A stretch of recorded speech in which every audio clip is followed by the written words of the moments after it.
शाम जिनकी नए झगड़ों में फसादों में कटी, रात बस खुदकुशी करने के इरादों में कटी, ऐसे कमबख्तों को मरने से बचा लूं तो हंसूं। भारत में रहना है तो भारत से प्यार करो, नहीं इस भारत से मुख मोड़ जाइए।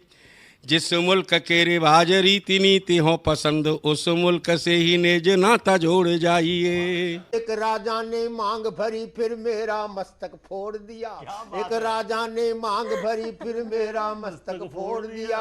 5 साल वाला गठबंधन 10 महीने में तोड़ दिया। सुलझा विवाद श्री राम जन्मभूमि वाला, बन रहा मंदिर है जय सिया राम की। नाच नर नारी झूम धरती को चूम चूम, देवगण बोले जय जय अयोध्या धाम की। तुमने गोकुल की गोपियों से अगर क्या बात है। प्रेम का व्याकरण पढ़ा, फर्क नहीं होता है राजा और भिखारी में, दोनों की सांसें काटी हैं समय की तेज कटारी ने। भारत के नौजवानों भारती पुकारती है, भेदभाव छोड़कर साथ साथ आइए। गाँव पे लगी है फिर भारती की लाज, आज सिंहनाद कर सोए राष्ट्र को जगाइए। दोस्तों नमस्कार, मैं डॉक्टर प्रवीण शुक्ल आपको प्रणाम करता हूं। सतमौला कवियों की चौपाल में आपका हार्दिक स्वागत करता हूं। अभी मैं तेरे बच्चे का बाप बनने वाला हूँ, ये देख।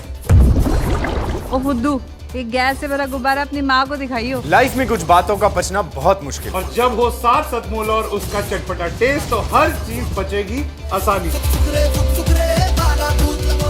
Satmola celebrates the release of Fukre 3 in theaters near you. जितना जी में आए खाओ, बस खाते ही खाते जाओ। डरने की क्या बात है जब सतमोला साथ है। टेस्ट है इसका सबसे निराला, हर दिल पर जादू कर डाला। स्वाद स्वाद में जमकर खाया, सतमोला ने खूब बचाया। खाने से डरता है क्या? सतमोला।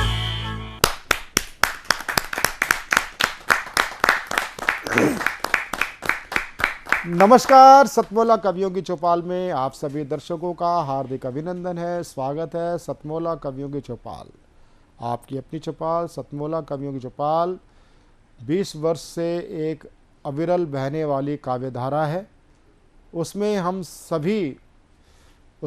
सम्मिलित रहते हैं, और सतमोला कवियों की चौपाल में सम्मिलित रहते हैं देश के ही नहीं विश्वविख्यात कवि, शायर, कवित्री, शायरा सभी रहते हैं। ये केवल हिंदी का ही कार्यक्रम नहीं है, हिंदी भाषा के नहीं है, सभी भारतीय भाषाओं को समर्पित कविता का ये कार्यक्रम है, जिसमें कविता पाठ भी होता है, कविता पाठ के साथ कहानी पाठ भी होता है, यानी स्टोरी टेलिंग का भी हमने इसमें रखा हुआ है। जो कविता के साथ साथ कहानी, यानी कि साहित्य की समस्त विधाओं में जो प्रमुख 2 विधाएँ हैं, उनका ये कार्यक्रम है सतमोला कवियों की चौपाल।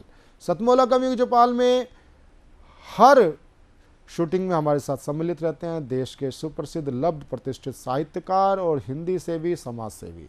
आज हमारे साथ उपस्थित हैं देश के सुप्रसिद्ध हिंदी विद्वान, केंद्रीय हिंदी संस्थान के माननीय निदेशक महोदय, और साथ ही साथ उनके पास महती जिम्मेदारी है केंद्रीय हिंदी निदेशालय के भी। आप माननीय निदेशक हैं।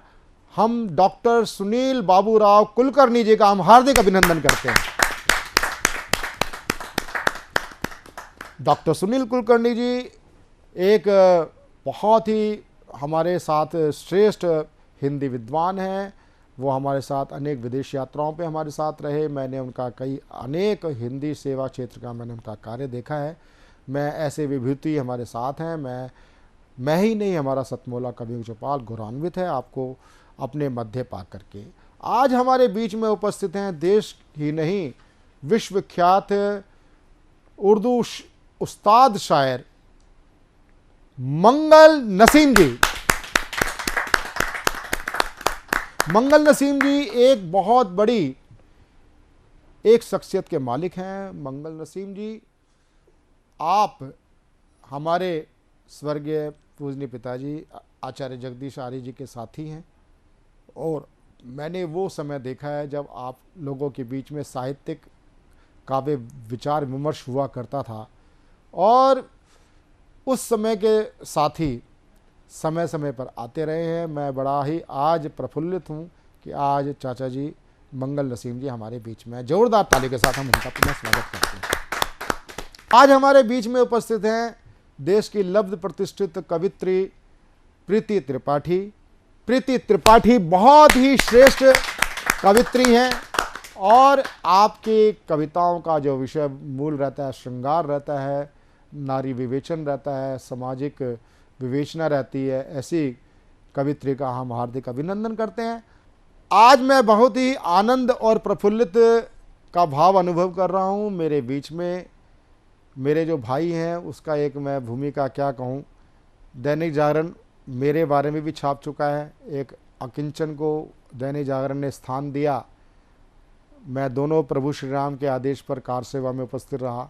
जो भी मेरे साथ हुआ और गिलहरी के रूप में जो भी हम रेत झाड़ के आ सके वो सब दैनिक जागरण ने अपने कलम से लिखा और उसी गिलहरी के रूप में, चाहे वो संगठन हो, चाहे वो साहित्य हो, चाहे वो प्रेरक वक्तव्य हो, बड़े विनम्र भाव से जो व्यक्ति अपनी बात कहना जानता है और सबसे बड़ी बात यह है कि उनकी कविताओं के जो विषय वस्तु रहते हैं उसमें मुझे एक इनकी कविता सर्वप्रिय लगती है जो मेरे दिल में उतर गई और उस कविता ने मुझे भी एक जीने का रास्ता बताया। वो थी राममय कविता, राम वन गए तो बन गए। ऐसे ओजस्वी विश्वख्यात कवि राजेश चेतन जी।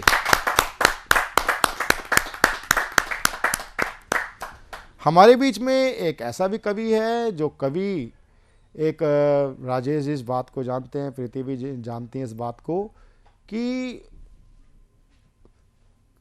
कविता लेखन और प्रस्तुतिकरण दोनों विषय अलग हैं। बहुत बड़े एक से एक श्रेष्ठ गीतकार कवि हुए हैं लेकिन वो प्रस्तोता नहीं थे।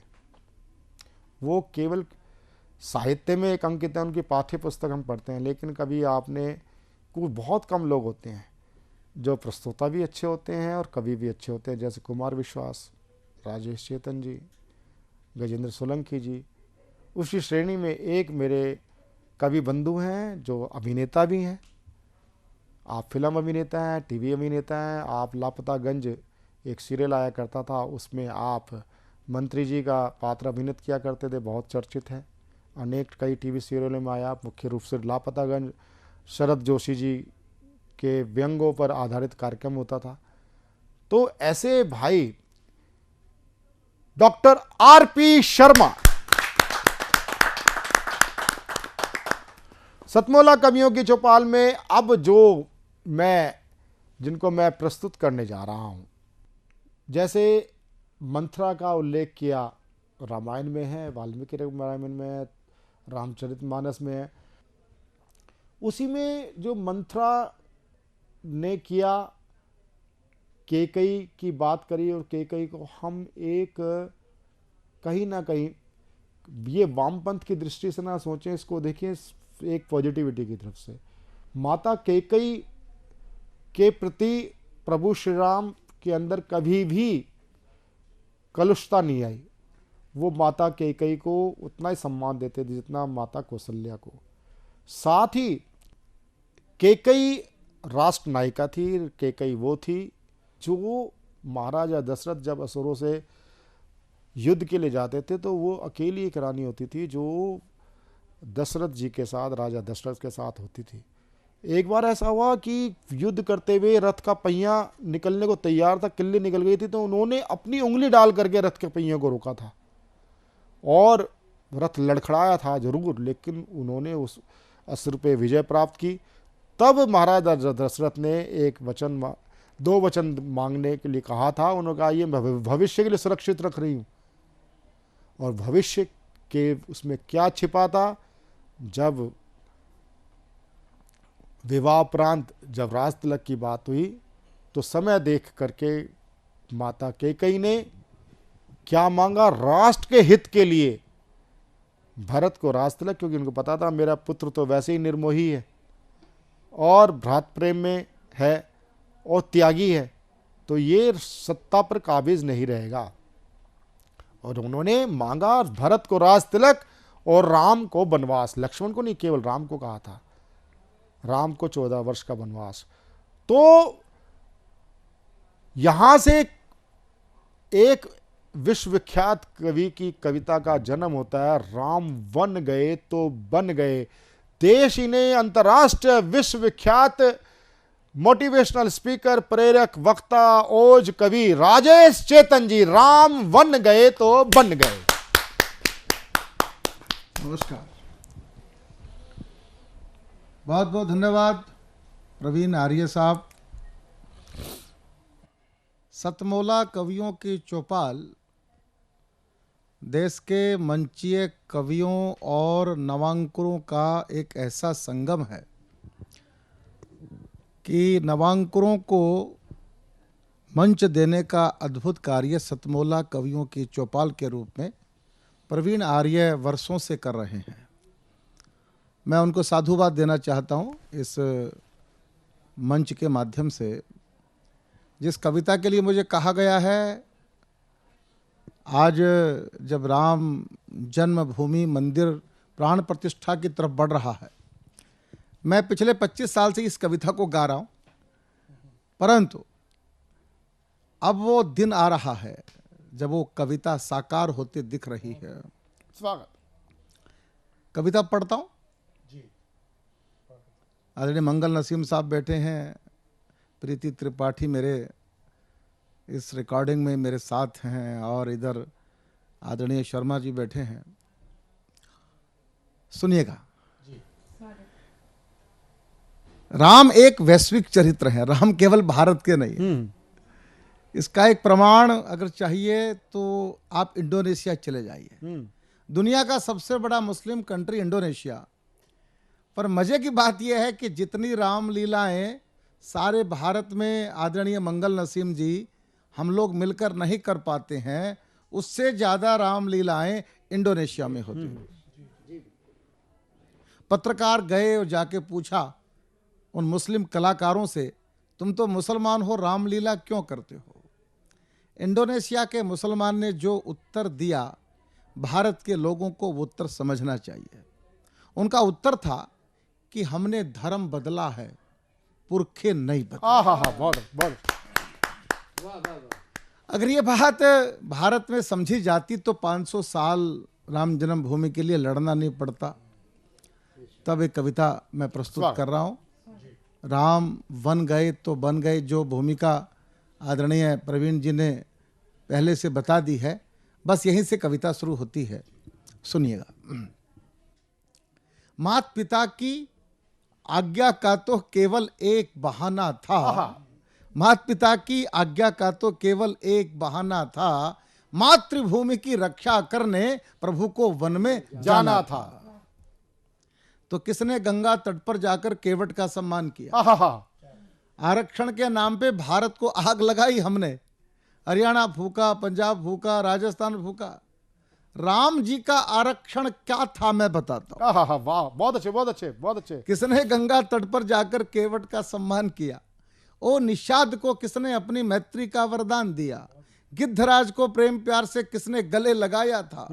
भिलनी के बेरों को किसने भक्ति भाव से खाया बहुत अच्छे, था? बहुत अच्छे। वनवासी और दलित जनों पर अपना प्यार लुटाना था।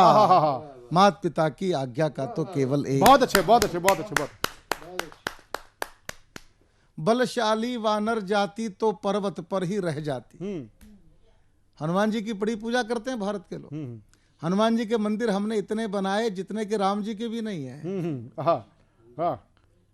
पंक्तियां सुनिएगा। बलशाली वानर जाति तो पर्वत पर ही रह जाती, बाली के अत्याचारों को शायद चुप ही सह जाती। प्रभु ने मित्र बनाए वानर, जंगल पर्वत जोड़ दिए, जाति और भाषा के बंधन पल भर में ही तोड़ दिए। जन जन भारत का जुड़ जाए, प्रभु ने मन में ठाना था, और माता पिता की आज्ञा का तो केवल एक। बहुत अच्छे, बहुत अच्छे, बहुत अच्छे, बहुत अच्छे। अगर प्यार करना है तुमको, राम सिया सा प्यार करो। लोग कहते हैं ताजमहल मोहब्बत की निशानी है, मैंने कहा इसमें से मोहब्बत को अलग करो, केवल निशानी है। शाहजहां को अगर मुमताज से मोहब्बत होती तो मुमताज के मरने के बाद 3 शादियां कभी नहीं करता। मोहब्बत की कोई निशानी है तो राम सेतु है। हमारे प्रभु राम ने सीता जी की याद में समुद्र के सीने पर पुल बना दिया, मोहब्बत की निशानी वो। बहुत अच्छे, बहुत अच्छे, बहुत अच्छे, बहुत अच्छे। अगर प्यार करना है तुमको, राम सिया सा प्यार करो। वनवासी हो गई पिया संग, सीता सा व्यवहार करो। जंगल जंगल राम भटकते, सीता को किसने देखा। अश्रुधार नैनों से बरसे, विधि का ये कैसा लेखा। राम सिया का जीवन ही तो प्यार भरा नजराना था। माता पिता की आज्ञा का तो केवल एक। बहुत अच्छे है, बहुत अच्छे, बहुत अच्छे, बहुत अच्छे, बहुत अच्छे, बहुत अच्छे। लंका का सुख वैभव जिनको तनिक नहीं मन से भाया, अपनी प्यारी अवधपुरी का प्यार जिन्हें खींचे लाया। मातृभूमि और प्रजाजनों की जो आवाज समझते थे, प्रजा हेतु निज पत्नी के भी नहीं त्याग से डरते थे। मातृभूमि को स्वर्ग धाम से जिसने बढ़कर माना था। माता पिता की आज्ञा का तो केवल एक बहाना था। बहुत अच्छे, बहुत अच्छे। लंबी कविता है, आखिरी बंद सुनाता हूं, प्रीति जी सुनिएगा। आखिरी बंद है और इसमें मैं कई बार कहा करता हूं कि सब कुछ वहीं से है। हानि लाभ जीवन मरण यश अपयश विधि हाथ, तुलसी बाबा लिखकर चले गए हैं। तो पंक्तियां सुनिएगा। वाल्मीकि रत्नाकर होते, रामायण न कह पाते। तुलसी पत्नी भक्ति में ही, जो आदमी रात के अंधेरे में, शर्मा जी, सांप को रस्सी समझकर पत्नी से मिलने जाता है, उससे बड़ा पत्नी भक्त कौन होगा। मैं कहा करता हूं पत्नी अच्छी मिल जाए घर स्वर्ग हो जाए, पत्नी खराब मिल जाए तो आदमी तुलसीदास हो जाए। भगवान से प्रार्थना करो खराब ही मिल जाए। अरे कम से कम तुलसीदास नहीं तो राजेश चेतन तो यार बन ही जाओ। वाल्मीकि रत्नाकर होते, रामायण ना कह पाते। तुलसी पत्नी भक्ति में ही जीवन यापन कर जाते। रामानंद ना सागर होते, राम कथा ना दिखलाते।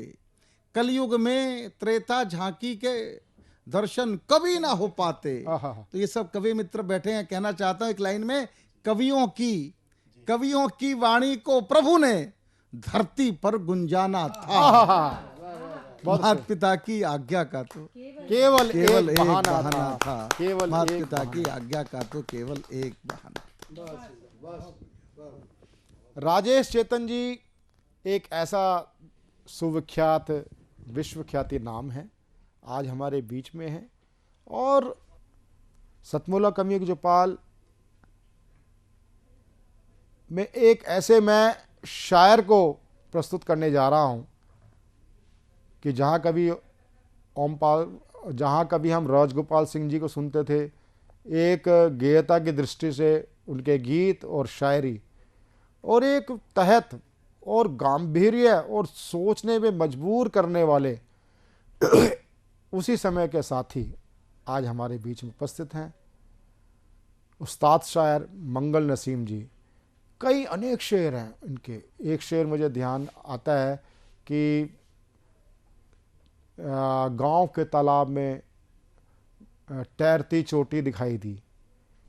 मुझे उस्ताद शायर मंगल नसीम जी की एक पंक्ति आज भी मेरे कहीं ना कहीं अवचेतन पर छपी हुई है कि गांव के तालाब में चुटिया तैरती दिखाई दी। वो बेटी के दर्द को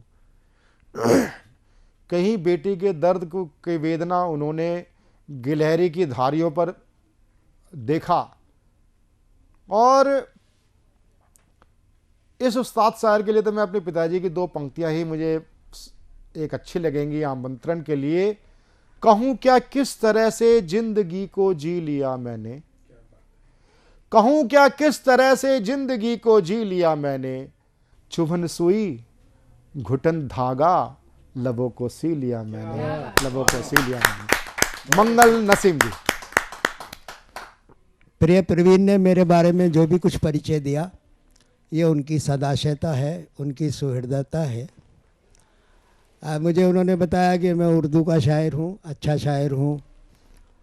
अच्छे बुरे का तो पता नहीं, लेकिन हाँ शायर तो हूँ और मैं हिंदी से आज मैं चाहता हूँ कि मैं एक गज़ल हिंदी की और एक उर्दू की पढ़ूँ। मैं हिंदी की गज़ल अर्ज करता हूँ। कौरव सेना सी तृष्णाएं, स्वार्थ खड़ा है जयद्रथ बन। कौरव सेना सी तृष्णाएं, स्वार्थ खड़ा है जयद्रथ बन। जीवन के इस चक्रव्यूह में घायल अभिमन्यु सा मन। जीवन के इस चक्रव्यूह में घायल अभिमन्यु सा मन।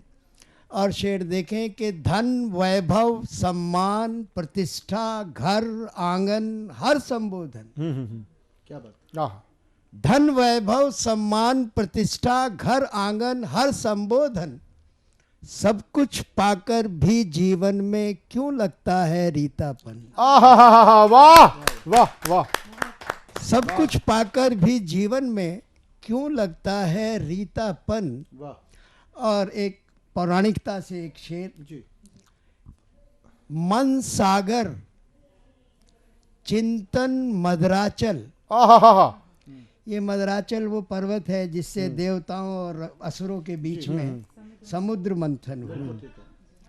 मन सागर चिंतन मदराचल, देव असुर है भाव यहाँ। मन सागर चिंतन मदराचल, देव असुर है भाव यहाँ। रत्न अनुभवों के निकलेंगे, होने दो सागर मंथन। वाह वाह वाह वाह। रत्न अनुभवों के निकलेंगे, होने दो सागर मंथन। और ये शेर भी देख लें कि अनगिन लिप्साएं लिपटेंगी, केवल इतना ध्यान रहे। अनगिन लिप्साएं लिपटेंगी, केवल इतना ध्यान रहे। चाहे जितने विषधर लिपटे, चंदन रहता है चंदन। बहुत अच्छे बहुत अच्छे बहुत अच्छे। चाहे जितने बहुत अच्छे बहुत अच्छे बहुत अच्छे। चंदन रहता है चंदन। और गजल का आखिरी शेर।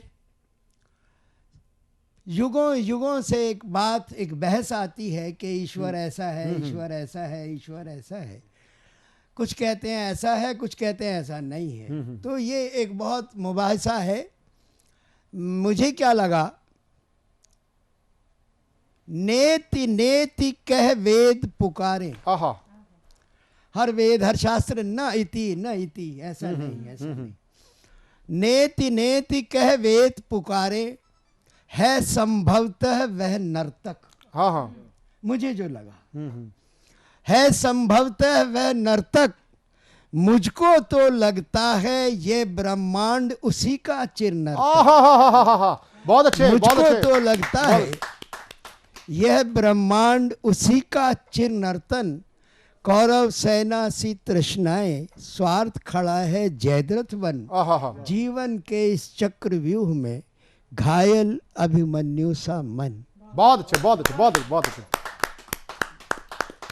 ये थे हमारे उस्ताद साहब चाचा मंगल नसीम जी। मंगल नसीम जी की आपने शायरी देखी और अनुभव की होगी कि जैसे कि हम कथाकार सुप्रसिद्ध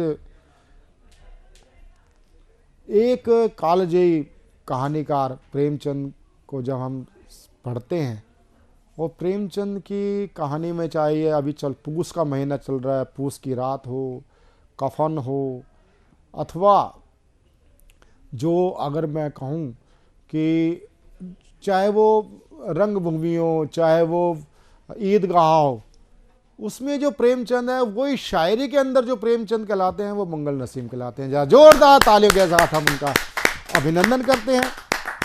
और अब मैं एक ऐसी एक व्यक्तित्व की स्वामिनी,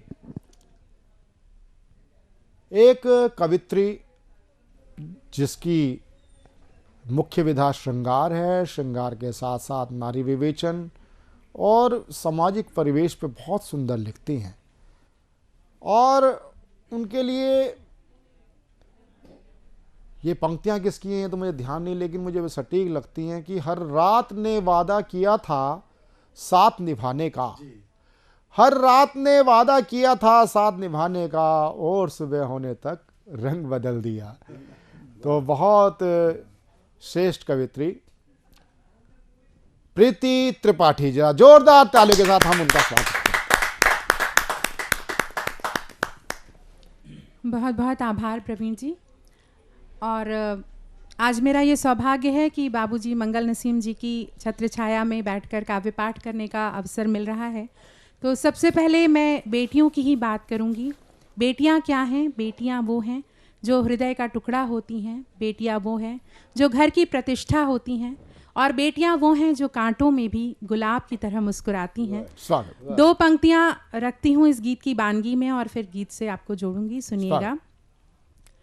माँ बाबा की आत्मा जाए बसी परदेस,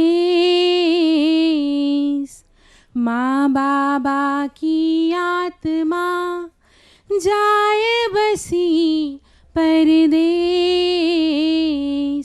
सावन झूले हिचकियाँ बेटी का संदेश, सावन झूले हिचकियाँ बेटी का संदेश, दिल में उमंग लिए हिरनी के ढंग लिए, दहरी की आब होती है, दहरी की आब होती हैं, बेटियां गुलाब होती हैं, दिल में उमंग लिए हिरनी के ढंग लिए, दहरी की आब होती हैं, बेटियां गुलाब होती हैं। बाबा को परसा है घी वाला खाना, भैया को भी लाड़ करता जमाना, तुमको पराए ही घर तो है जाना, हर ताने से भी है नाता निभाना, सदियों का भार लिए मानस का सार लिए, मैया का ख्वाब होती है, मैया का ख्वाब होती है, बेटियां गुलाब होती हैं, दिल में उमंग लिए हिरनी के ढंग लिए, दहरी की आब होती हैं, बेटियां गुलाब होती हैं। और बेटियां क्या करती हैं जीवन भर, सुनिएगा। बुनती है सपनों को थकती नहीं है, बुनती है सपनों को थकती नहीं है, मुस्काती है किंतु हंसती नहीं है, ऐसी फसल है जो पकती नहीं है द्वार घर का ये तखती नहीं है, अंतस में द्वंद लिए कविता के छंद लिए, अनखुली किताब होती है, अनखुली किताब होती है, बेटियां गुलाब होती हैं, दिल में उमंग लिए हिरनी के ढंग लिए, दहरी की आब होती हैं, बेटियां गुलाब होती हैं। और गीत का अंतिम बंद रखती हूँ कि कैसे बीतता है जीवन बेटियों का। मैके की इज्जत का बीड़ा संभाले, मैके की इज्जत का बीड़ा संभाले, जीवन के सागर से सरता निकाले, रातों को सौंपे हैं जिसने उजाले, तन मन के गिनने लगी आज छाले, पुरखों की साध लिए अंतस में नाद लिए, पीर का हिसाब होती है, पीर का हिसाब होती है, बेटियां गुलाब होती हैं, दिल में उमंग लिए हिरनी के ढंग लिए दहरी की आब होती है बेटियां गुलाब होती हैं बेटियां गुलाब होती हैं। दोस्तों, जनवरी का महीना चल रहा है। आने वाले कुछ दिनों में हम एक विश्व हिंदी दिवस के कार्यक्रम को आयोजित करेंगे, लेकिन यह हिंदी सिर्फ कुछ विशेष दिवसों तक सीमित न रह करके प्रतिदिन की भाषा में, हमारी आम बोलचाल की भाषा में अगर रहेगी तो शायद है कि हम अपनी माँ हिंदी की पूरी सेवा कर सकते हैं। ऐसी विचारधारा रखने वाले हमारे बीच में देश के बहुत ही लब्ध प्रतिष्ठित साहित्यकार और एक ऐसे अध्यापक जिन्होंने लोगों को हिंदी के माध्यम से आगे बढ़ने की प्रेरणा दी, और आज उनकी सुहृदयता, उनकी हिंदी की सेवा के लिए भारत सरकार के शिक्षा मंत्रालय ने केंद्रीय हिंदी संस्थान आगरा जैसे संस्थान के निदेशक पद की जिम्मेदारी और साथ ही केंद्रीय हिंदी निदेशालय के अतिरिक्त प्रभार की जिम्मेदारी, केंद्रीय हिंदी शिक्षण संस्थान के सचिव की जिम्मेदारी से भी सुशोभित किया हुआ है। और जब मैं सर को बुलाना चाहता हूं तो मैं आप सबकी जोरदार तालियों के साथ में चाहता हूं कि एक संदेश जो है कि हिंदी को लेकर के जो एक विचारधारा हमने सोची हुई है, मैं अपनी 4 पंक्तियों से सर को आमंत्रित करता हूं और सर इस बात की पूर्ति जरूर करेंगे कि नहीं, यह सिर्फ जनवरी और सितंबर तक ही सीमित नहीं है। वो 4 पंक्तियां हैं।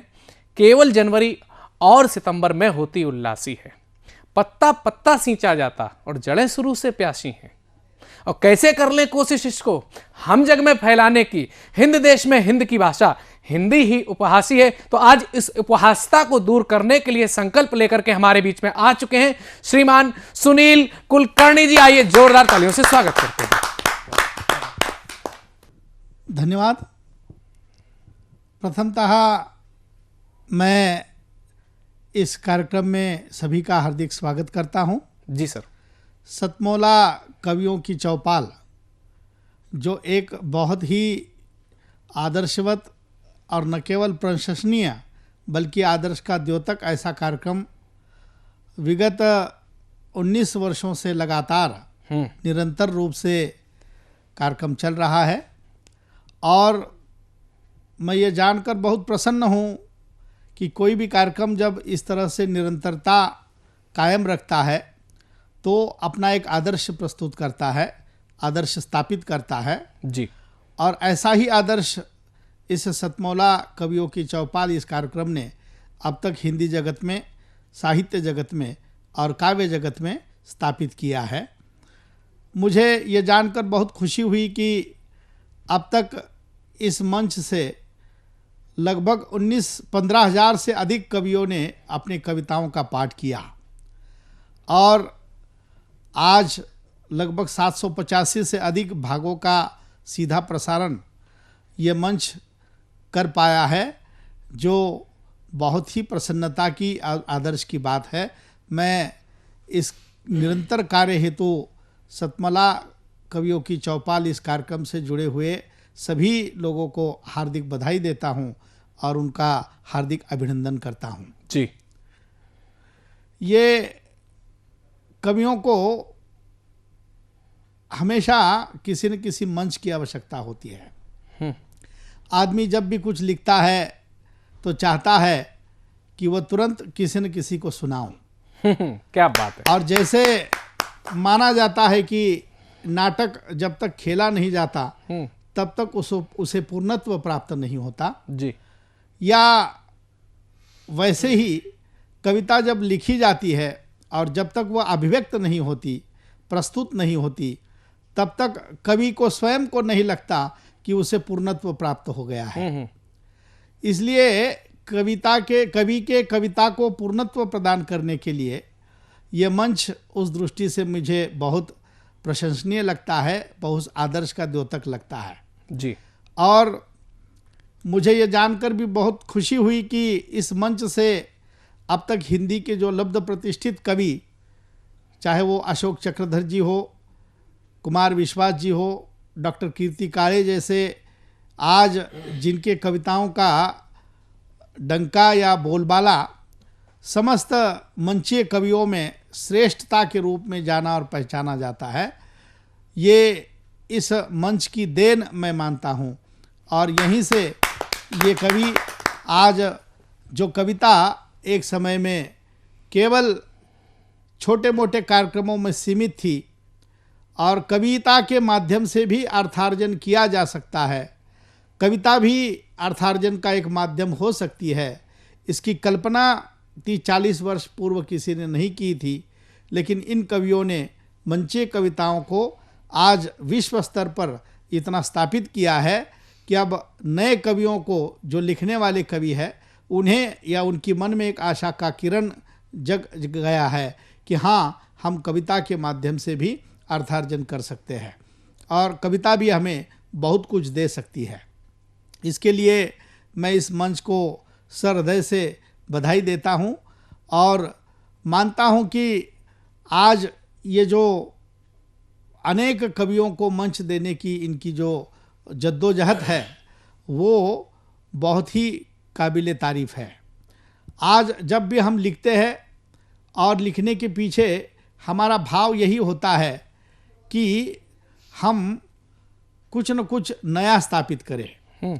कविता समाज को एक नया दिशा निर्देश देती है, कविता समाज में एक नया आदर्श प्रस्तुत करती है, कविता न केवल मनोरंजन का साधन होती है बल्कि कविता पथदर्शक भी सिद्ध होती है। स्वतंत्रता काल में हमने देखा कि जो स्वतंत्रता आंदोलन केवल क्रांतिकारियों तक सीमित था, उस क्रांतिकारी आंदोलन को जनसामान्य तक पहुंचाने में सबसे अहम भूमिका अगर उस समय में किसने की या निभाई तो वह कविता ने निभाई थी। जी, हमने देखा कि माखनलाल चतुर्वेदी ने एक समय लिखा और वो तमाम क्रांतिकारी कवियों का नारा बन गया।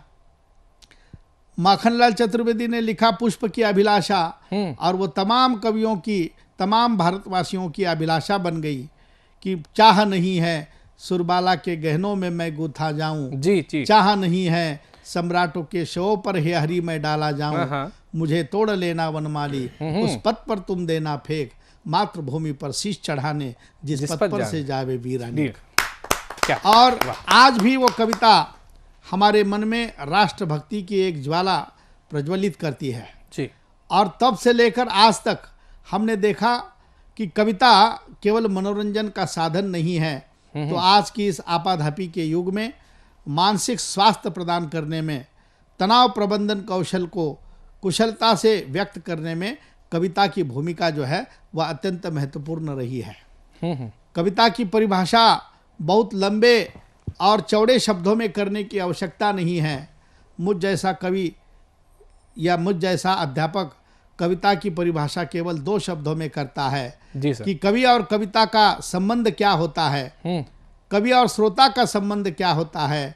तो कविता की बाधा होवे आप कृष्ण और वो राधा हो, क्या बात है, वाह वाह वाह वाह की मूल मकसद है। और मुझे लगता है वो समरसता का चरम बिंदु है, चरम स्पर्श है और उसी से कविता आज जो है वो जनमानस को उद्वेलित करती रही है, उद्बोधित करती रही है और दिशा निर्देश देती रही है।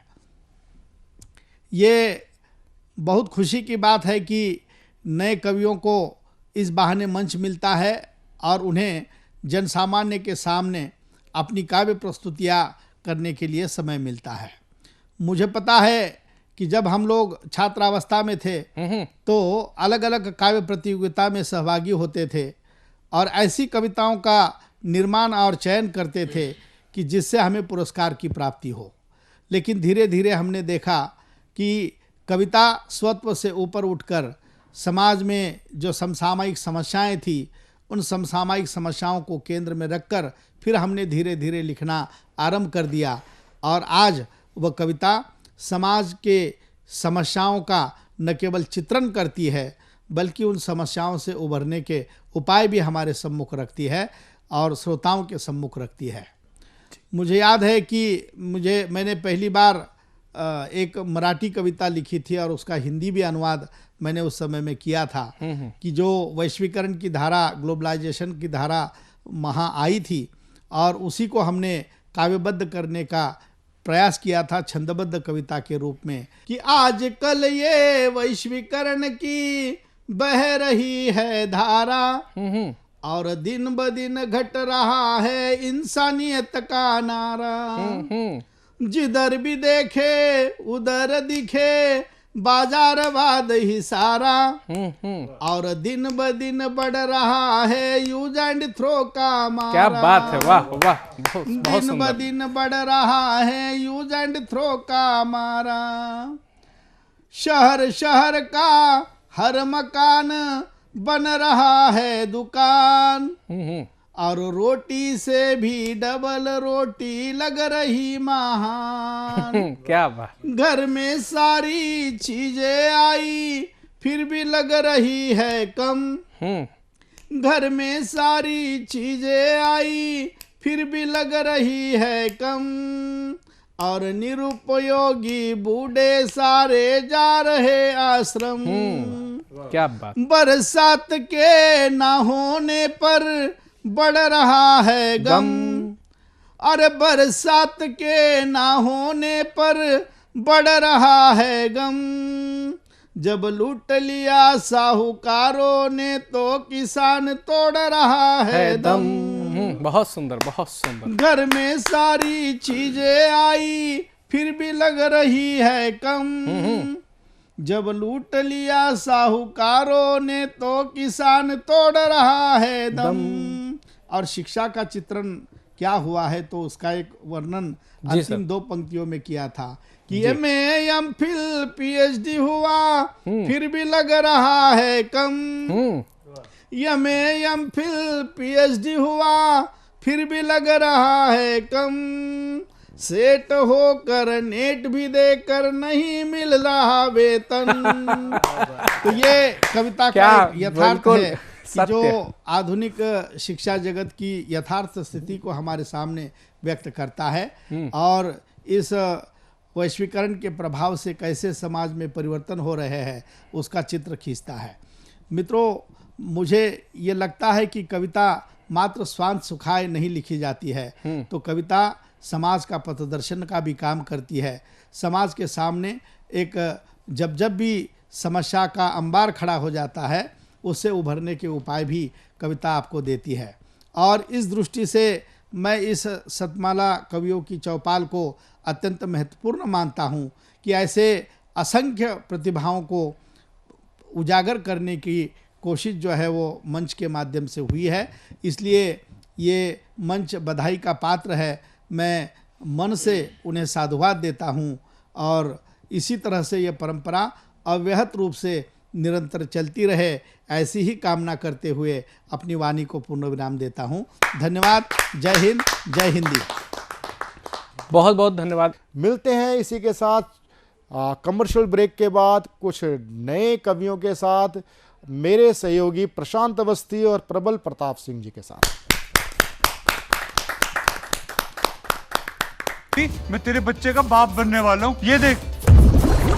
ओ फुद्दू, एक गैस से भरा गुब्बारा अपनी माँ को दिखाइयो। लाइफ में कुछ बातों का बचना बहुत मुश्किल। और जब हो साथ सतमोला और उसका चटपटा टेस्ट तो हर चीज बचेगी आसानी से। Satmola celebrates the release of Fukre 3 in theaters near you. हर पल मस्ती और रंगीन विद सतमोला नमकीन, इससे बेटर है नथिंग। सतमोला नमकीन डिफरेंट टेस्ट है बेमिसाल, पनीर भुजिया भी कमाल, इसके टेस्ट के सब शौकीन। हाँ सतमोला नमकीन, सतमोला स्वीट्स एंड नमकीन, इससे बेटर है नथिंग। हाँ सतमोला नमकीन।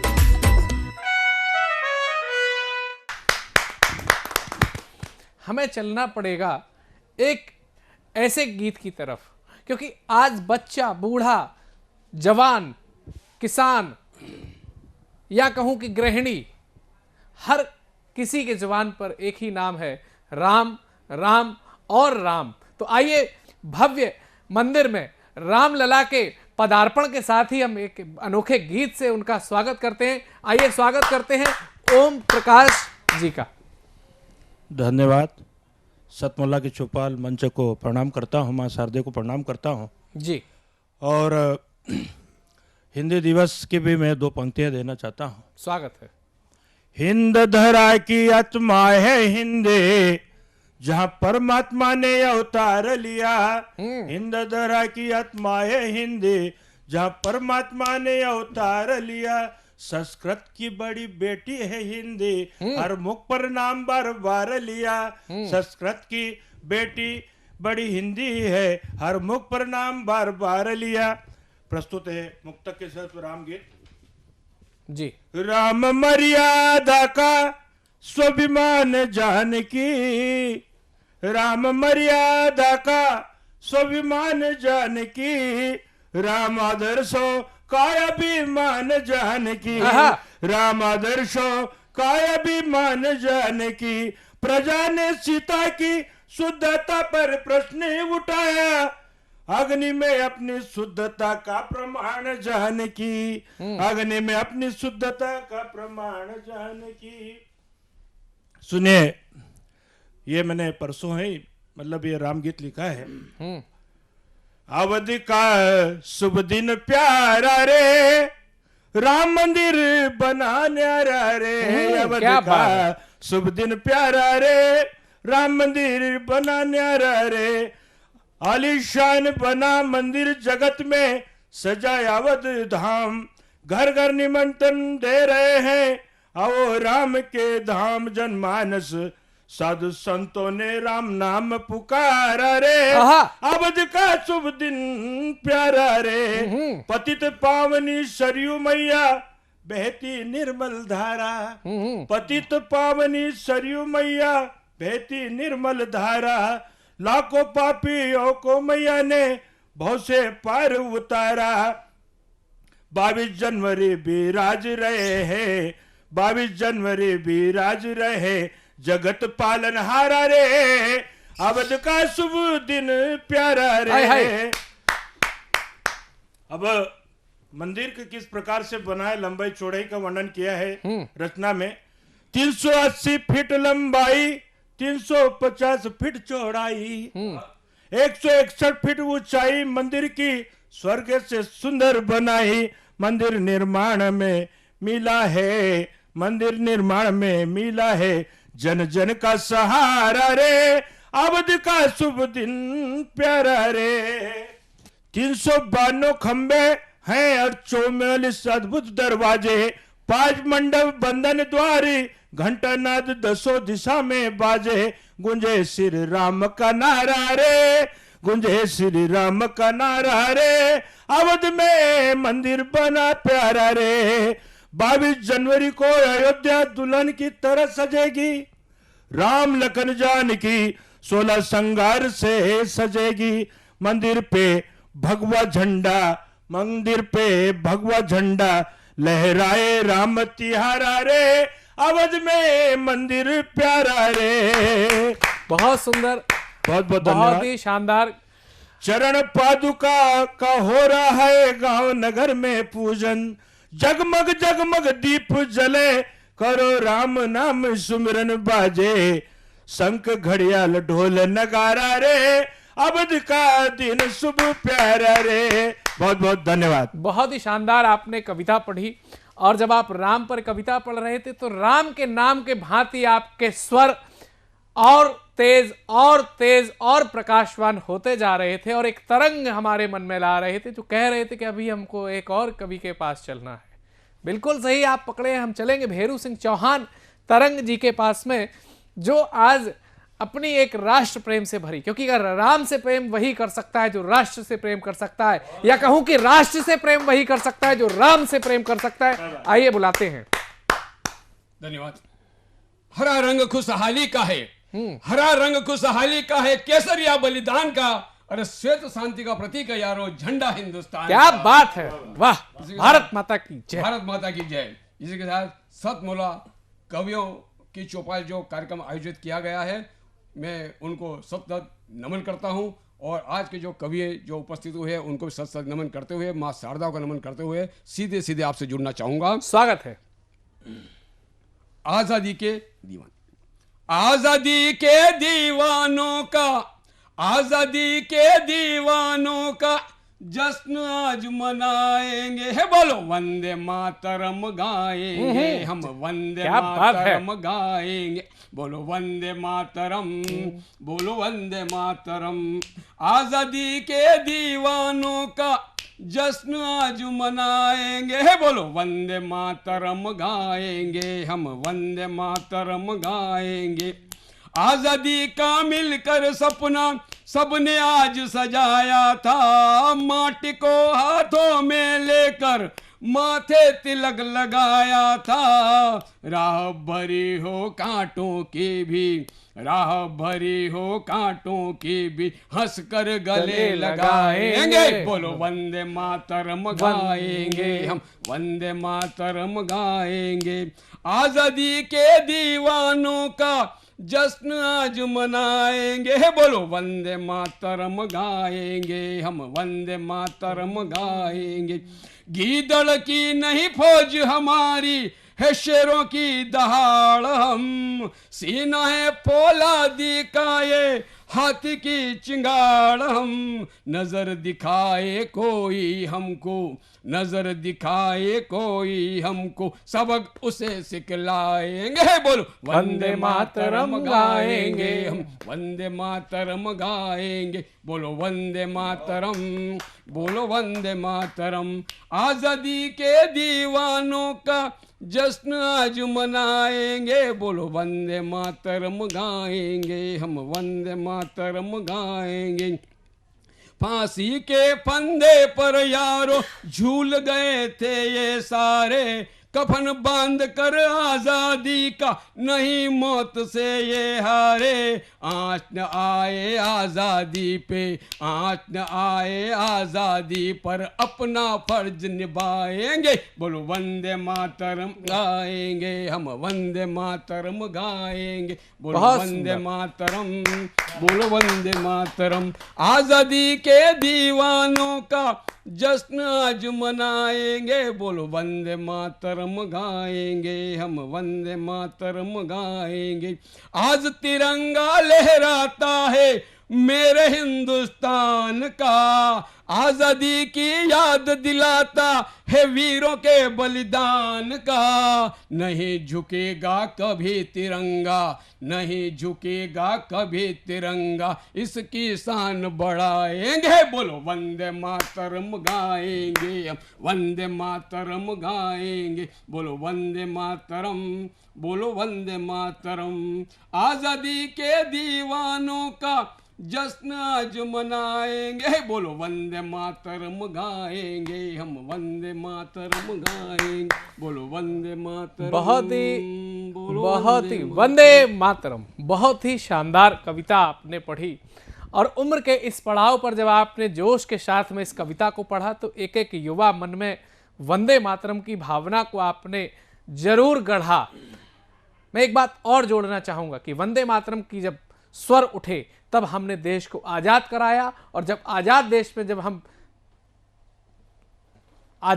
जब हमने जीवन जिया तब हमने कहीं ना कहीं अपने आध्यात्मिक शक्तियों को बढ़ाने का काम किया। और जब जब बढ़ेगा भारत में आध्यात्म का नाम, तब तब भारत में आएंगे राम, कृष्ण और राम। आइए चलते हैं अगले कवि की ओर, सुनील नवोदित जी, जो कि चित्रकूट से हमारे बीच में पधारे हुए हैं। देश के एक ऐसे कवि जो आज किसी परिचय की मोहताज नहीं है, लोगों की जुबान पर उनकी कविताओं को सुना जा सकता है। आइए आमंत्रित करते हैं प्रेम के ऐसे ही पुजारी पंडित सुनील नवोदित को एक जोरदार तालियों से। बहुत बहुत प्रणाम करता हूँ। सतमोला कवियों की चौपाल में आप सभी का अभिनंदन करता हूँ और अपने काव्य पाठ को प्रारंभ करता हूँ। जी, अपनी परिचय की पंक्तियों से प्रारंभ करता हूँ काव्य पाठ। यथोचित नमन है सबको, सबको प्रणाम मेरा, है चित्रकूट जनपद टेढ़वा है ग्राम मेरा। वाह। मैं विप्र हूँ सिपाही कलम का बन गया हूँ। मैं हूँ सुनील द्विवेदी नवोदित है नाम मेरा। बहुत सुंदर, स्वागत है। आज मैं आपकी चौपाल पे साधना टीवी देखने वालों सभी के लिए एक प्रेम गीत लेकर आया हूँ प्रशांत भैया। जी। मैं प्रेम के गीत की भूमिका शब्दों से न करके मैं दो तीन मुक्तकों से करता हूँ। जी। भावनाओं से पतला तरल भी नहीं, भावनाओं से पतला तरल भी नहीं, वेदनाओं से बढ़ कर गरल भी नहीं, वेदनाओं से बढ़ कर गरल भी नहीं। हम बड़े मुश्किलों से तुम्हें पा सके, हम बड़े मुश्किलों से तुम्हें पा सके, प्रेम करना सरल है सरल भी नहीं। क्या बात है, बहुत सुंदर, बहुत सुंदर, सरल। एक बड़े ही सुंदर अलंकार।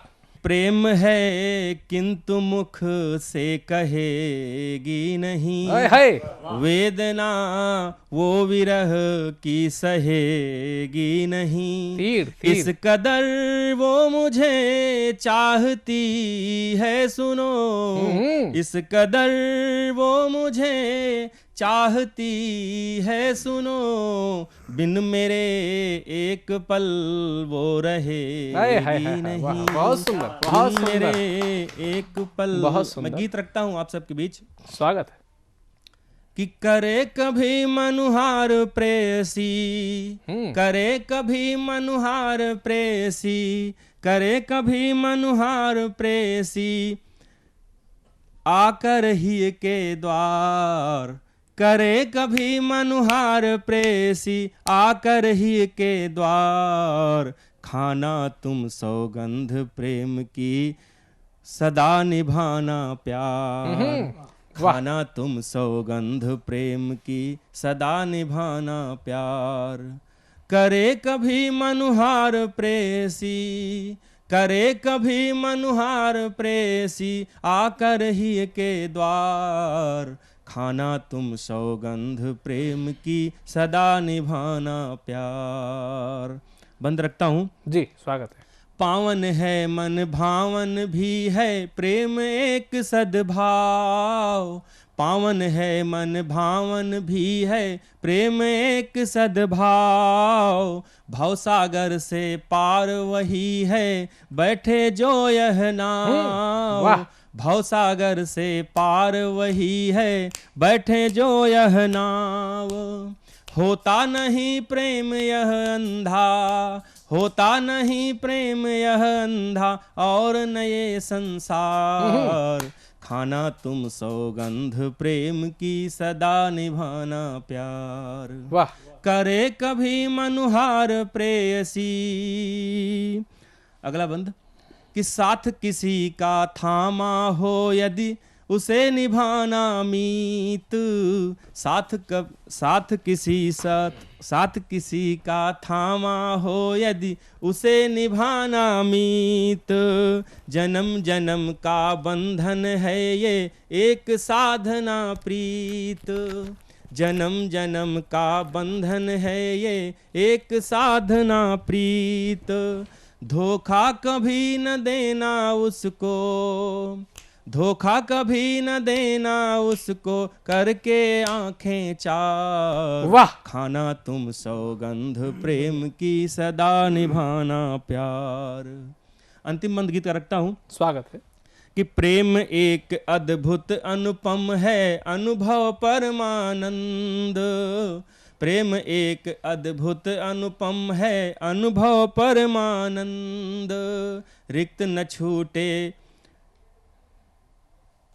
छूटे यह प्रयास हो पावन परमानंद, नैनों की भाषा को पढ़कर, नैनों की भाषा को पढ़कर व्यक्त करो आभार, खाना तुम सौगंध प्रेम की सदा निभाना प्यार, करे कभी मनुहार प्रेसी, करे कभी मनुहार प्रेसी, आकर ही के द्वार, खाना तुम सौगंध प्रेम की, सदा निभाना प्यार। बहुत सुंदर, बहुत ही सुंदर।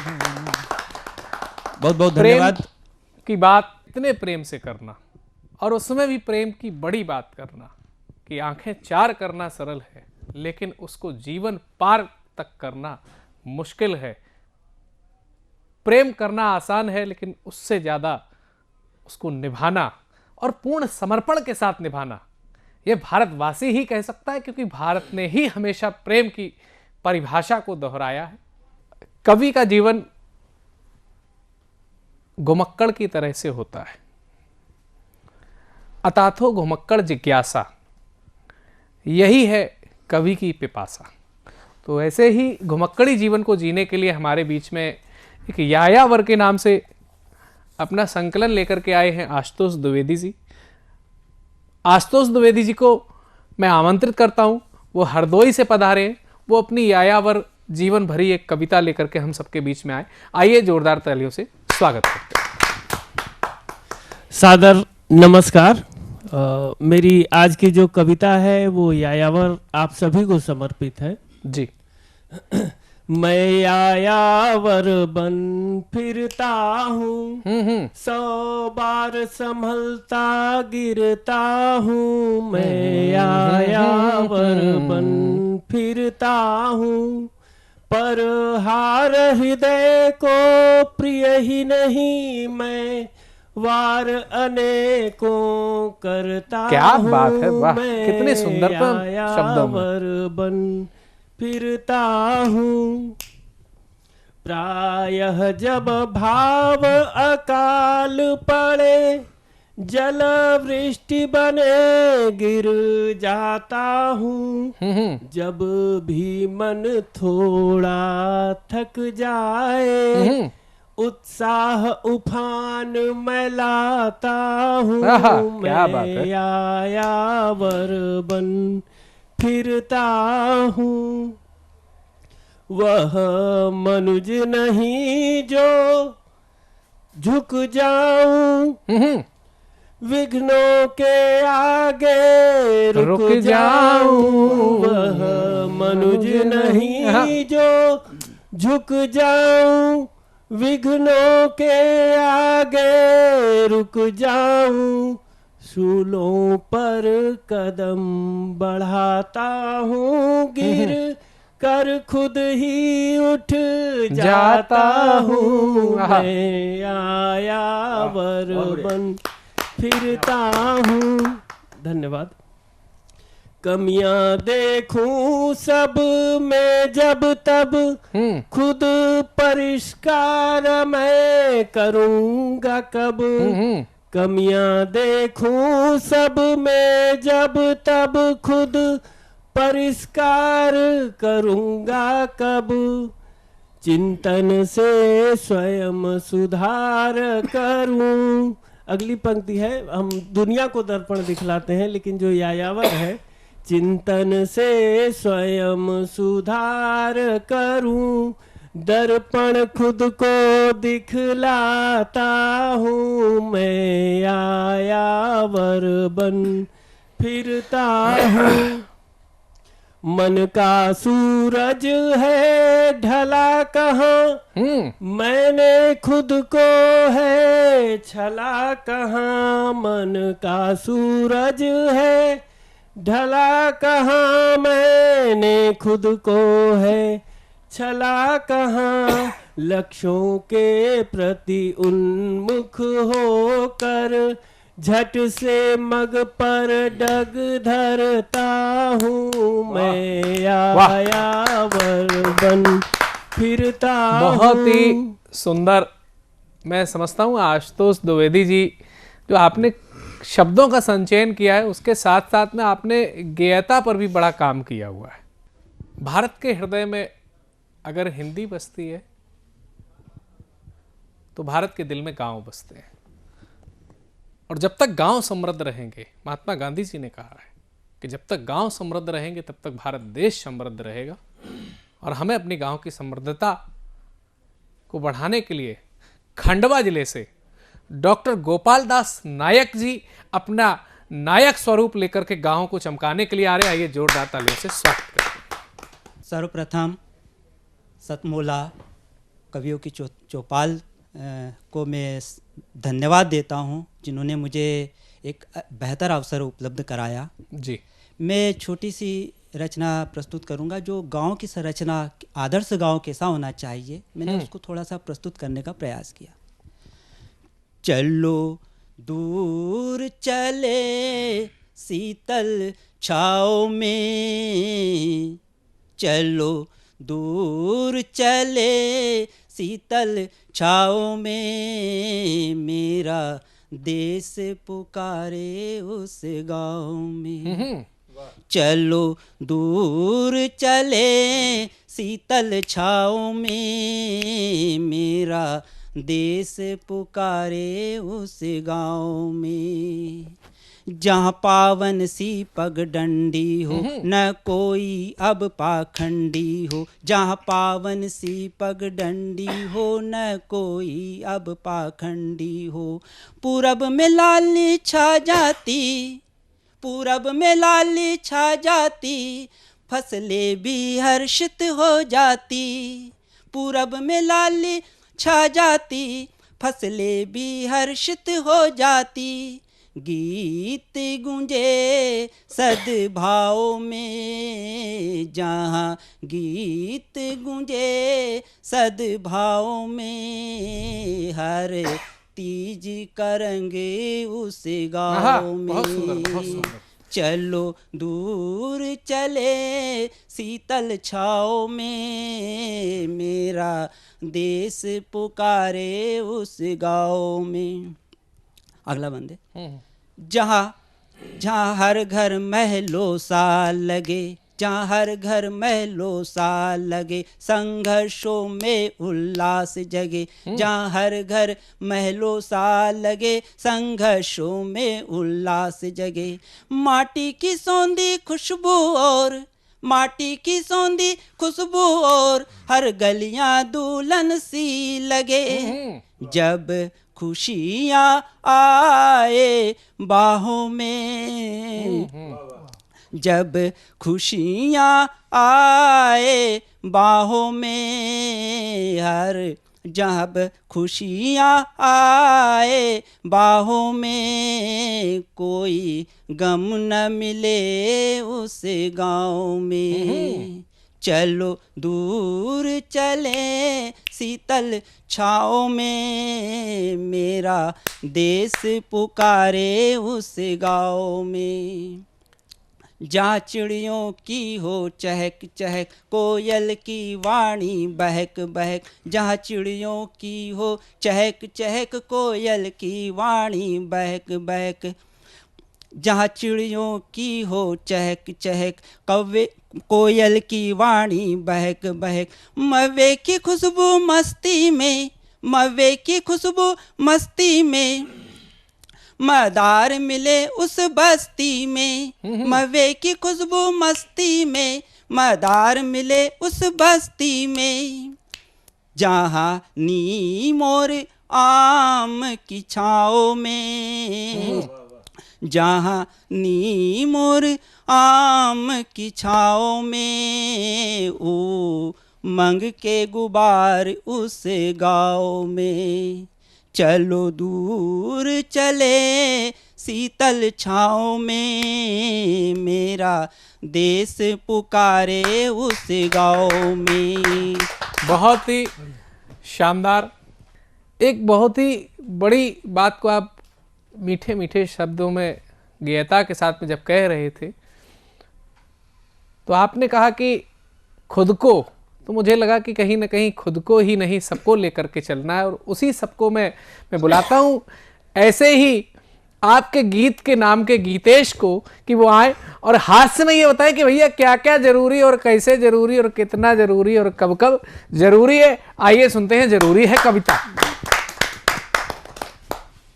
मैं गीतेश कुमार बाराबंकी से सतमोला कवियों की चौपाल के मंच को प्रणाम करता हूं जी, और जितने भी कवि हैं सबको प्रणाम करता हूँ। स्वागत है।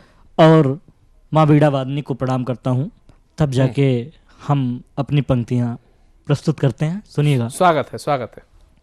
क्या क्या जरूरी है जीवन में बताते हैं बताइए। कविता के माध्यम से। ढोलक में ताल जरूरी है, सर में भी बाल जरूरी हैं, घर में भी लाल जरूरी है, ठंडी में साल जरूरी है, जीवन जंजाल जरूरी है, भोजन में थाल जरूरी है, कट्टे में नाल जरूरी है, कमरे में हाल जरूरी है, पैरों में चाल जरूरी है, वृक्षों में डाल जरूरी है, चाटे में गाल जरूरी है, भोजन में दाल जरूरी है, रोगों में छाल जरूरी है, आमों में पाल जरूरी है, औरत श्रृंगार जरूरी है, टीपू तलवार जरूरी है, तलवार में धार जरूरी है, गलियों में मार जरूरी है, बिजली में तार जरूरी है, लड़कों में प्यार जरूरी है, मुंह में भी लार जरूरी है, यारों में यार जरूरी है, अचार में जार जरूरी है, अचार में जार जरूरी है, व्याख्यान में सार जरूरी है, सर पे भी भार जरूरी है, मंदिर गुणगान जरूरी है, और घर में प्यार जरूरी है, थोड़ी तकरार जरूरी है। और जीवन में क्या जरूरी है?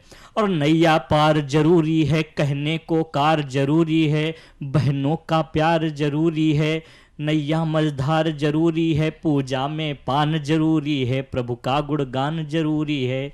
और क्या क्या जरूरी है कविता के माध्यम से बता रहा हूँ। सबका सम्मान जरूरी है, और धनुष में बाण जरूरी है, दोहा रस खान जरूरी है, सुनने में कान जरूरी है, थोड़ा सा दान जरूरी है, सीने में जान जरूरी है, गांवों में प्रधान जरूरी है, मुरली में तान जरूरी है, वेद और पुराण जरूरी है, थोड़ा तो काम जरूरी है, जीवन में झाम जरूरी है, अयोध्या में राम जरूरी है, मंदिर भगवान जरूरी है, सीता के राम जरूरी है, नित नूतन नाम जरूरी है, और प्रभु का नाम जरूरी है, दिन में भी घाम जरूरी है, चोटों में बाम जरूरी है, थोड़ा तो जाम जरूरी है, खर्चे में दाम जरूरी है, कोई तो धाम जरूरी है, करना पर नाम जरूरी है।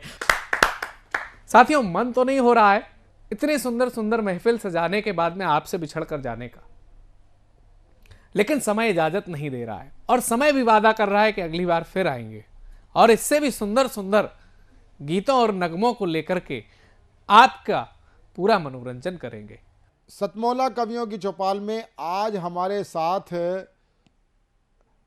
साक्षात्कार के लिए आज हमारे साथ 3 प्रमुख हमारे साथ व्यक्तित्व हैं। पहला व्यक्तित्व हमारे साथ उपस्थित है, बहुत ही एक हमारे देश में जिस समय मनमोहन सरकार थी, उस समय एक बहुत ही दर्दनाक और बेहद देश को अचंभित करने वाली और शर्मनाक स्थिति में पहुंचाने वाली घटना घटी थी 26/11।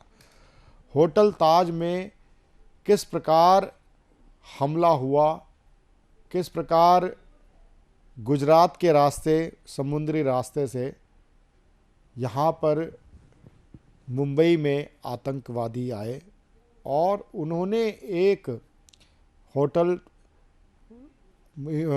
जो गेटवे ऑफ इंडिया के पास में होटल ताज है, वहाँ पर किस प्रकार होटल पर कब्जा किया, उस पर कई प्रकार की बाद में कई बार फिल्में बनी।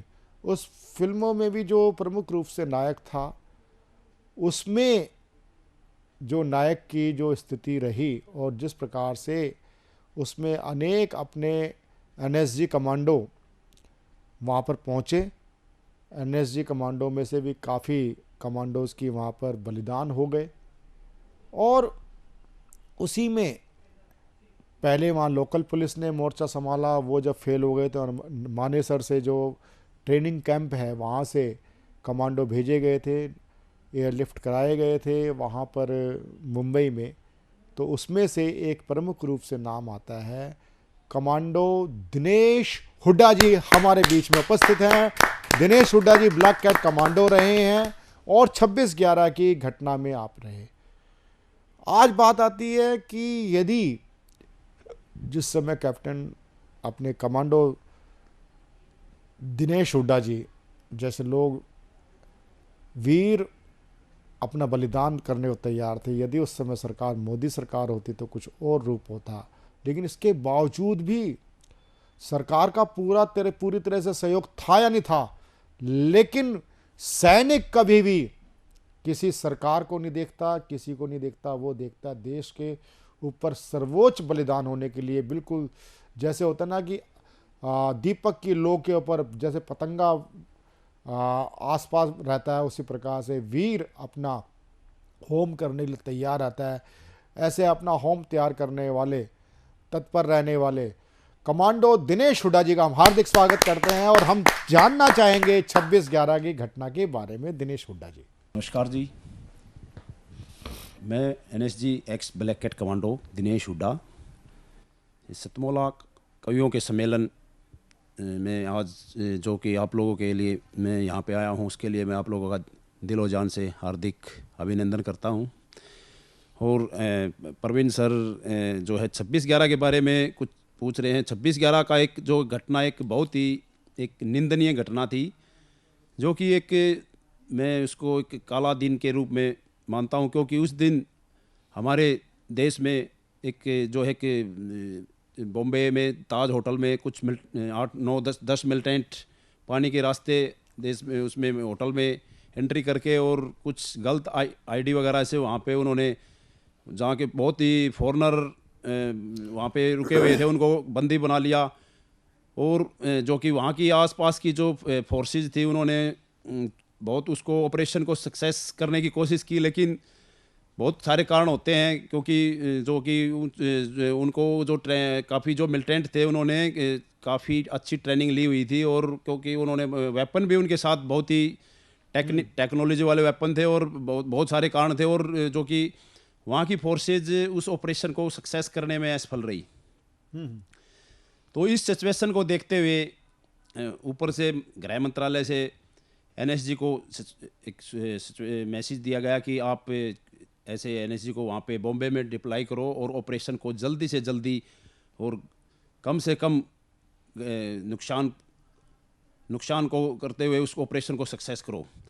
हमारे DGP साहब को ये मैसेज इन्फॉर्मेशन मिला, उन्होंने हमारी जो पेरेंट यूनिट कुछ जो थी हम जैसे उनको मैसेज दिया गया, तो हम जैसे ही हमने कमांडो कोर्स ख़त्म करके एक 75 CC थी हमारी, और हम बेसिक अपनी पेरेंट जो एक 2-3 यूनिट हैं वहाँ पे हम डिप्लॉय थे, और हमारे को एक छुट्टी जाना पड़ता है। कोर्स के बाद हम छुट्टी जाने के लिए तैयार थे। जैसे ही हमारे को एक मैसेज मिला कि आप लोगों को बॉम्बे जाना है, और हम उस ऑपरेशन को हम अपनी लाइन में हम उसमें ऑनलाइन उसमें TV पे देख रहे थे समाचारों में, ऐसे मिलिटेंट के उन्होंने हाईजैक कर लिया है, कुछ वहाँ पे जो जितने भी होस्टेज हैं रुके हुए हैं उनको बंदी बना लिया और बहुत सारा नुकसान कर दिया वहाँ पे। बड़ा एक ऑपरेशन सक्सेस नहीं हो रहा, बड़ी एक ऐसी सिचुएशन जो कि उसमें ज़्यादातर जो ताज बॉम्बे है उसके अंदर जो होटल है उसके अंदर ज़्यादातर फॉरेनर ही रुकते हैं, क्योंकि वो एक काफ़ी अच्छी वो समुद्र के किनारे है और ज़्यादातर उसमें विदेशी थे।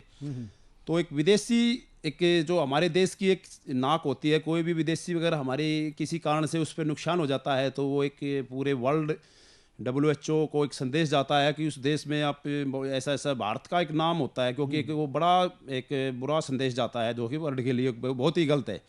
तो वो चीज़ें देखते हुए NSG एक जो है कि जो कि इंडिया के अंदर जो ऐसे जो ऑपरेशनल होते हैं, जो अंदरूनी ऑपरेशन होते हैं, NSG उसमें सबसे लास्ट का एक ब्रह्मास्त्र बोल सकते हैं हम, क्योंकि ब्रह्मास्त्र होता है कि लास्ट में कोई भी ऑपरेशन सक्सेस नहीं होता तो NSG को बुलाया जाता है लास्ट में। तो वही सिचुएशन गृह मंत्रालय ने देखते हुए हमारे को NSG को एक मैसेज दिया, और हमने जैसे ही हमारे को मैसेज मिला हम मानेसर से हम एयरपोर्ट पे पहुँचा दिए। वहाँ से हम अपने इक्विपमेंट वेपन जो भी हमारे को जो हमारी रिक्वायरमेंट एक सैनिक को जो चीज़ की ज़रूरत पड़ती है, एक 72 घंटे का कोई भी ऑपरेशन होता है, हम ऑलरेडी हमारे को पता होता हो क्या क्या लेना, आपको क्या इक्विपमेंट लेना, पानी जो भी हमारे को होता है कमांडो को, हमने पूरा इक्विपमेंट लिया और हम एयरपोर्ट पे जो है इंदिरा गांधी एयरपोर्ट पे डिप्लॉय हो गए। वहाँ पे सारा इक्विपमेंट लेके हम 40 हमारे जो कमांडो थे टोटल जो वहाँ पे डिप्लॉय हो गए। किसी कारण से हमारे को वहाँ पे फ्लाइट काफ़ी डिले कर दी, जो कि एक बहुत ही गलत संदेश था, क्योंकि अगर 6-7 घंटे हमको वहाँ पे काफ़ी जो है ना इंतज़ार करना पड़ा फ्लाइट का। और ये सिचुएशन एक देश को, इतने बड़े देश को इस तरह की सिचुएशन में कभी भी ये चीज़ें बहुत ही ध्यान में रखने वाली थी, लेकिन वो किसी उस गवर्नमेंट ने या क्या कान रहा जो है एयरपोर्ट अथॉरिटी किसका क्या कान रहा उसका तो मैं कुछ नहीं बता सकता, लेकिन बहुत ही गलत चीज़ थी वो। अगर वो चीज़ें हमारे को टाइम से अगर फ्लाइट वो हो जाती कवर तो हम उस ऑपरेशन को बहुत ही जल्दी सक्सेस करने में हम और भी काफ़ी नुकसान को बचा सकते थे। ये मेरा एक विचार है। बॉम्बे में हम जैसे ही डिप्लॉय हुए वहाँ से हमारे को छत्रपति एयरपोर्ट, शिवाजी एयरपोर्ट पे डिप्लॉय हुए, वहाँ पे हमारे को स्लाइड के द्वारा ऑपरेशन की सिचुएशन बताई गई। ऐसे ऐसे 10 मिलिटेंट हैं और ऐसे ऐसे उन्होंने पूरा जो बंधक बना लिया है, जितने भी वहाँ पे यात्री रुके हुए हैं उनको, और काफ़ी ये सिचुएशन है। हमारे को स्लाइड से पूरा डिटेल समझाया गया। तो इस तरह के जो ऑपरेशन है हमने कभी देखो, हमने वैसे ऑपरेशन काफ़ी किए हैं वैली में, वो एक सिचुएशन दूसरी तरह की होती है। और ये एक भीड़ भाड़ में बीच में जनता को भी बचाना है, प्लस मिलिटेंट को भी मारना और अपने आप को भी बचाना है। बहुत सारी सिचुएशन होती है। उस सिचुएशन में क्या होता है कि बड़ी सूझबूझ से काम करना पड़ता है, कॉन्फिडेंस लेके, और बड़ा काफ़ी एक ऑप्टिकली काम होता है, क्योंकि आर पार की आमने सामने की लड़ाई होती है वो बड़ी इजी होती है, उसमें अपने आप को नीचे करके अगले को ही किल करना। लेकिन इसमें सबसे बड़ा एक मेन कारण क्या था कि वहाँ की जो बीच में जो हमारे यात्री थे उनको भी बचाना है, और मिलिटेंट को भी पहचान करने में भी काफ़ी दिक्कतें होती थी, क्योंकि उस भगदड़ मची हुई थी, बहुत सारे कारण थे। तो वो चीज़ों को देखते हुए हमारे को एक वहाँ से पूरा सिस्टम को एक स्लाइड के माध्यम से समझाया गया। और जैसे ही हमारे एक कमांडो की जो एक ट्रेनिंग होती है उसमें एक बेसिक चीज़ है कि एक छोटी छोटी टुकड़ियाँ होती हैं, उसको हम एक हिट बोलते हैं। उस टुकड़ियों में हमारे को उन्होंने हमारे जो कमांडर थे हमारे जो उन्होंने क्या है पूरे हमारे को डिप्लॉय कर दिया था कि ऐसे ऐसे आपकी ये इतनी टुकड़ियाँ हैं, आपका एक ये रोल है, आपने ये करना है। सारी सिचुएशन पूरा प्रॉपर आपको एक हमारे को पहले वहीं पे पूरा सारा सिस्टम समझा दिया था पूरा जो है। कैसे क्या हुआ उस समय, उस टाइम सीधा उस टाइम क्या हुआ उस समय सर? जैसे हम वहाँ पे यहाँ से एयरपोर्ट से हम हेप्टर के द्वारा सबसे पहले जो आसपास की जो ऊंची इमारतें थी उन पे हमारे जो कमांडो को डिप्लॉय किया गया। उन कमांडो ने क्या किया, जैसे भी जहाँ से फायर आ रहा था उसको एंगेज किया, क्योंकि जब तक हम किसी को एंगेज नहीं करेंगे तब तक उसको एक ऑपरेशन की एक ट्रेनिंग होती है। कोई भी ऑपरेशन करते हैं उसकी एक ट्रेनिंग और एक कमांडो की ट्रेनिंग होती है। उसी ट्रेनिंग का हमने इस्तेमाल करते हुए उसी अपनी जो हमने ट्रेनिंग ली थी उसी का इस्तेमाल किया। और हमने जैसे ही स्लाइड से सबसे पहले मेरी जो हिट थी वो ऊपर से जो है कवरिंग करने के बाद सबसे पहले हम जो है इसके ताज होटल के ऊपर से स्लैदरिंग होके नीचे उतरे। हमारी 6 बंदे की हिट थी। उस टाइम हमारे 2 मिलिटेंट से हमारा कांटेक्ट हुआ फर्स्ट में, और कम से कम दोनों मिलिटेंट जो फर्स्ट कमांडो एनएसजी की तरफ से मेरे को मैं भाग्यशाली हूँ कि एनएसजी की तरफ से, और मैं वॉलंटियर भी था क्योंकि मैं उसमें ऑपरेशन का मेरे को मेरे अंदर जैसे ही हमने ऑपरेशन का सुना था तो मेरे एक ऑटोमेटिक से दिल में उमंग थी।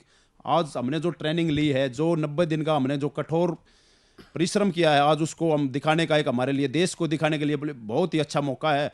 और हमारे को भी अपने आप ही फख्र था क्योंकि एक हमने नई ज़िंदगी ली है। कमांडो ट्रेनिंग एक 90 दिन का एक हमारी पूरी लाइफ चेंज हो जाती है। उस चीज़ को हमारे को इस्तेमाल करने का एक आज हमारा दिन है, तो हमने उसको इस्तेमाल किया। और जैसे ही ड्रॉप किया 2 मिलिटेंटों से हमारी फाइट हुई और दोनों मिलिटेंटों को हमने वहीं पे ऊपर ही ढेर कर दिया। उसके बाद हमने उसमें जो एंट्री करने का एक रास्ता काफ़ी टाइम लगा वहाँ पे, काफ़ी सिचुएशन करके उसके साथ कुछ हमारी हिटें नीचे से जो है होटल के नीचे से एंट्री की गई, और कुछ हिट ऐसी जो है हमारी वो जो दीवारें होती हैं उनकी दीवार जो क्योंकि अगर हम एंट्री गेट से करते हैं तो वहाँ पे मिलिटेंटों ने पूरे अपने टेक्निकल वेपन वो सेट कर रखे थे, और वो क्योंकि वो हमारे ऑटोमेटिक ही उससे लॉस होना ही होना था। क्योंकि अगर सामने से हम अगर बैठ के यहाँ से हम फायर करते रहेंगे, अंदर आने वाला आराम से एक नॉर्मल टारगेट होता है। तो वो चीज़ें हमने पीछे से दरवाजे को आईडी से लगा के उसको फाड़ के एंट्री करके, और ऊपर से और नीचे से एक ऑपरेशन को बड़ी सूझबूझ हमारे जो कमांडर जो ब्रिगेडियर सुभाष रांगी जी, हमारे फोर्स कमांडर कर्नल चांद शोरान, हमारे जो एक वहाँ के ओवरऑल ऑपरेशन कमांडर, और मेजर संदीप उनिकृष्ण मेरी एक स्क्वाड्रन जो कि एक बड़े की बहुत ही एक युवा और एक मोटिवेशन, और एक उन्होंने हमारे अंदर इतना जुनून भर दिया था कि आपको कुछ करके दिखाना है। बड़े अच्छे एक बड़े के जो एक लीडरशिप के बहुत ही अच्छे होते, उन्होंने हमारे को ऐसा सिचुएशन, ऐसी ब्रीफिंग और ऐसा सिस्टम किया उस ऑपरेशन को। उस ऑपरेशन में हमारे को कुछ दिक्कतें भी आई। दिक्कत तो देखो जंग में दिक्कत तो होती हैं, लेकिन उस ऑपरेशन को सबसे एक बड़ी सूझबूझ से एनएसजी ने बहुत ही अच्छी तरीके से जो है 2 हमारी कैजुअलिटी हुई। हमारे मेजर संदीप उनिकृष्णन और कमांडो गजेंद्र सिंह को हमने जो कि एक इसमें खो दिया, और बड़ी दुख की बात। और काफ़ी हमारे जो कमांडो साथी इंजर्ड हुए, लेकिन उस ऑपरेशन को हमने एक आज जो कि भारत में सबसे बड़ा ऑपरेशन था आज तक का, ऐसा 167 आदमी को कैजुअलिटी और बहुत सारे इस तरह की जो सिचुएशन थी उसको बहुत ही सूझबूझ से हमने उस ऑपरेशन को सक्सेस किया। और उसके लिए कुछ चीज़ें हमारी दिखती आ रही थी, जो वहाँ से कुछ जो है ऊपर से जो हमारी जो मीडिया वगैरह जो कवरिंग कर रही थी उससे हमारे को काफ़ी लॉस, बहुत सारी चीज़ें थी वो उससे हमारा लॉस हुआ, क्योंकि उसकी डायरेक्शन जो है पाकिस्तान से शहीद हफीज़ को मिल रही थी, और वहाँ से अपने मीडिया का बहुत इसमें गलत रोल रहा। और उससे क्या था, उससे जो है काफ़ी जो है उनको मिलिटेंटों को डायरेक्शन मिल रही थी, वो उसके कारण वो काफ़ी जो है हमारे को उन्होंने ऑप्टिकल किया, उससे हमारे इंडिकेट हो रहे थे। लेकिन उसके बाद उसको काफ़ी मैसेज से हमने बंद करवा दिया था हमारे कमांडरों ने, और उस ऑपरेशन को बड़ी देखो उससे हम सक्सेस किया, और जो है हमारा जो एक सैनिक का कर्तव्य उसको पूरा किया। और मैं आपका बहुत बहुत हार्दिक आभार व्यक्त करता हूँ कमांडो दिनेश हुड्डा जी, और आप हमारे सतमोला कवियों की चौपाल में आए, आपका विशेष अभिनंदन। नमस्कार दोस्तों, मैं अनिल मित्तल, चेयरमैन सतमोला ग्रुप। मैं जैसे आप सब लोग जानते हैं कि 2004 के अंदर मैंने सतमोला कवियों की चौपाल आरंभ करा परवीन आर्य के साथ मिलके। तो हमारा उद्देश्य दोस्तों यही था कि जो आज ये काव्य पाठ है, जो ये बुद्धिजीवी वर्ग जो ये सुंदर काव्य पाठ हम लोग करते हैं, तो वो धीरे धीरे आज के ज़माने में लुप्त ना होता जाए। जो आज मॉडर्नाइजेशन चल रहा है, जितना टीवी पे हम और भी चीज़ें बढ़ती जा रही हैं, तो ये ना हो कि हमारी पुरानी जो ये एक संस्कार थे, पुरानी सभ्यता थी, कविता पाठ था, वो धीरे धीरे ये लुप्त होता जा रहा था। तो इसीलिए हम दोनों ने मिलकर 2004 के अंदर सतमोला की कवियों की चौपाल आरंभ करी, जिसके अंदर हम ऐसा प्लेटफॉर्म देते रहे हैं जिसके अंदर नए से नए कवि जो भी कवि काव्य पाठ है उसमें करना चाहे उसका स्वागत करते हैं हम लोग, उन्हें मौका देते हैं नए नए कवियों को। और आप लोगों से यही निवेदन है कि जो भी चाहे आप पहली बार काव्य पाठ करते हैं तो आप सतमोला कवियों की चौपाल के प्लेटफॉर्म पर आएँ, आप लोगों का स्वागत है। उसके अंदर आप अपनी मौलिक कविताओं को सुनाएं, उनके अंदर जो भी कमी होगी तो हमारे पुराने जो एक्सपीरियंस कवि हैं वो उनको सुधारेंगे और आपको और इम्प्रूव करने की कोशिश करेंगे। आपसे निवेदन है कि सतमोला कवियों की चौपाल में आएँ और अपना काव्य पाठ करें। ये थी सतमोला कवियों की चौपाल। आज सतमोला कवियों की चौपाल में आपने देश के लब्ध प्रतिष्ठित कवियों को सुना और देखा। आपको उनकी कविताओं को सुन करके मनन करना पड़ेगा, ये मैं निश्चित रूप से मैं दृढ़ निश्चय होकर के बात कह रहा हूँ। चाहे वो राजेश चेतन जी थे, चाहे वो प्रीति त्रिपाठी थे, चाहे वो हमारे उस्ताद शायर चाचा मंगल नसीम जी हों, ऐसे कवियों को सुन करके यदि आपके अंदर दिल में हलचल ना हो या आपके अवचेतन को उसने हिलाया ना हो तो इस कार्यक्रम को तैयार करना ही मैं व्यर्थ समझूंगा। निश्चित तौर पर मैं कहूँगा कि आपके अवचेतन में कहीं ना कहीं इन एपिसोड्स ने आपको दस्तक दी होगी। और यदि आप भी नवांकुर कवि हैं, आप कलम चलाना जानते हैं लेकिन आपको मंचों का अभाव है, आप टीवी तक आपकी पहुंच नहीं हो चुकी है, तो प्रथम सीढ़ी के रूप में सतमोला कवि की चौपाल आपके सामने उपस्थित है। एक विश्वसनीय प्लेटफॉर्म। सतमोला कवि की चौपाल में आप 5 वर्ष के सदस्य बने। ये केवल टीवी प्लेटफॉर्म देने का नहीं है, कार्यशाला का भी कार्यक्रम है। आपको हम कविता की कलम की धार पैनी करना सिखाते हैं। हमारी अलग अलग वर्कशॉप भी होती हैं, उसमें आप आएँ। प्रमुख कवि आपको सिखाएंगे। आप हमारे टीवी चैनल से जुड़े, 5 वर्ष के सदस्य बने, 6-6 महीने के अंतराल में आप काव्य पाठ करते रहें। केवल हिंदी नहीं, सभी भारतीय भाषाओं के कविता केवल कविता नहीं, कहानी पाठ यानी स्टोरी टेलिंग भी हमारे कार्यक्रम में होती है और सभी भारतीय भाषाओं की होती है। इसमें आप जुड़ेंगे। आप यदि हमारे साथ इन श्रेष्ठ कवि गुरुओं के साथ जुड़ना चाहते हैं हमारे शो के माध्यम से, तो टीवी स्क्रॉल पे चल रहा नंबर 9711182183 9711182183 पर आप हमें व्हाट्सएप कॉल कर सकते हैं, नॉर्मल कॉल कर सकते हैं, व्हाट्सएप मैसेज के द्वारा भी आप हमसे जुड़ सकते हैं। मैं नहीं तो मेरी टीम आपसे संवाद करेगी, आपके साथ बातचीत करके आपको सदस्य बनाएगी। तो मिलते हैं अगले रविवार और श्रेष्ठ कवियों के साथ, नवांकुरों के साथ सतमोला कवियों की चौपाल में। सीएम साहब, हमारे 30 विधायक अपोजिशन पार्टी में चले गए। अब आप सीएम नहीं रहे।